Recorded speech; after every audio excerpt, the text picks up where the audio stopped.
Hey guys! So this week's video, somebody requested to make a video about how to get into EPIK and also my EPIK experience. So when I was researching about EPIK, it was kind of a little bit confusing for me. And personally, when I see a lot of information, I need to organize it and make it clear and simple so I can understand. So I thought the best way to explain how to apply for EPIK, so teaching in Korea, in a simple PowerPoint. To teach in South Korea, there are some basic requirements. You must be a passport holder or have citizenship in the following 7 countries. So either Australia, Canada, Ireland, UK, US. You must have at least a bachelor's degree. What your bachelor's in doesn't matter. You just need a bachelor's degree. You could be either in science or arts. It doesn't matter. And then you have to take TEFL or TESOL and do 100 hours, which is basically an English course where you learn about grammar and how to teach English as a second language. So how does the application process work? I'll divide it for you in 4 steps. Number 1, so submit your online application to EPIK. At the bottom, I put the EPIK website just in case if you're curious what it was. Number 2, you'll do an interview and your interview will be online in the comfort of your home, which is really nice, and it'll be through Zoom. Step 3, you'll submit your documents. Documents such as like background check, birth certificate, bachelor's degree, transcripts, recommendations, and your TEFL or TESOL certification. And then 4, your final review, which means were you accepted into the program or not. So I just wanted to show you a basic timeline from what I received from EPIK on how the process works. So like I said, you apply, interview, documents, contract, orientation. Usually this process takes about 5 months. So I recommend being very patient because sometimes there's usually a lot of applicants. So it just takes time to go through everything. So if you haven't heard back from them, don't worry, they will contact you. So usually for EPIK, there are 2 intakes. There's spring intake and fall intake. So the next spring intake is from February 2024 to February 2025.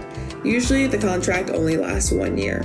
The fall intake, which is coming up next year, is from August 2023 to August 2024. So like I said, there's 2 intakes, fall and spring. Usually when you're a teacher with EPIK, during your contract, you will work 8 hours a day, teach 5 days a week. So usually 22 hours. It depends on school what it entails, but usually one class, even though it's 45 minutes or 40 minutes, entails an hour of teaching.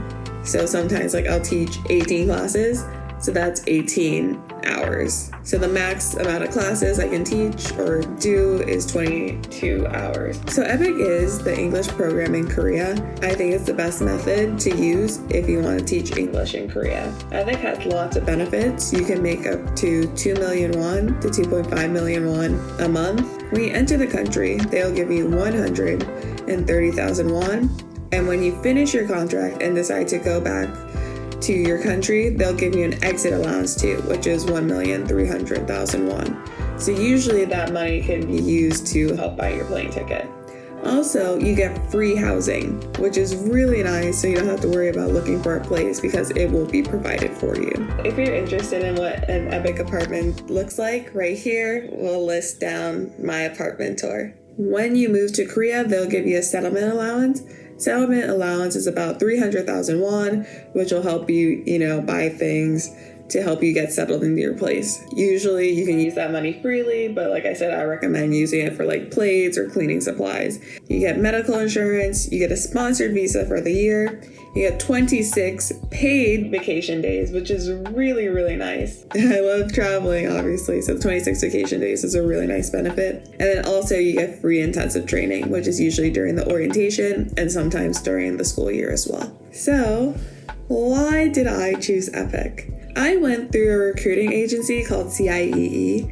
I did my study abroad through them, and I thought it would just be easier to use the same method because CIEE organized everything for me. So when I went through CIEE, I sent all my documents to them, and then they sent it to EPIK. Honestly, EPIK I think is a very good program because it's a government program, meaning it's very safe and it's legit.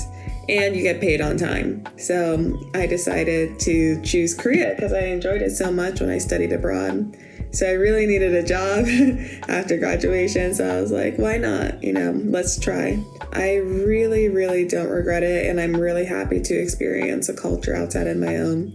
Teaching with EPIK has definitely been life-changing because I have learned so much from the students, and I never saw myself as a teacher, and it's just crazy to see myself grow, not just with my students in learning, but also being able to develop teaching skills, and not just alone teaching skills, social skills, because you work with so many different personalities a day that you learn how to adapt to kids' behaviors or staff behaviors. If you have any questions about EPIK, please just drop down a comment below and I will do my best to answer. I hope you enjoyed this video. Please like and subscribe. Bye!